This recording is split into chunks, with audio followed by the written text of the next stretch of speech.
छत्तीसगढ़ विधानसभा के उपाध्यक्ष सह केशकाल विधायक संतराम नेताम 24 अप्रैल सोमवार को केशकाल स्थित सामुदायिक स्वास्थ्य केंद्र पहुंचकर रक्तदान किया।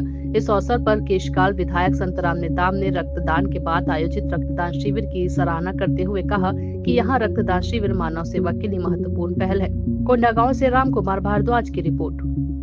आज केशकाल अस्पताल में हमारे सत्यसाई संगठन और शिव मंदिर परिवार के द्वारा रक्तदान परीक्षण एवं रक्तदान देने का आज शिविर लगाया गया, जिसमें मैं भी आकर रक्तदान दिया हूं और हमारे ब्लॉक कांग्रेस कमेटी के बड़े राजपुर के अध्यक्ष, उनके साथी, वो लोग भी यहां पर आज रक्तदान दे रहे हैं। और मेरे क्षेत्र के युवाओं से आग्रह करना चाहता हूं कि रक्तदान महादान है, इसमें अधिक से अधिक संख्या में भाग लेकर हमारे जो जरूरतमंद लोगों को रक्तदान करें।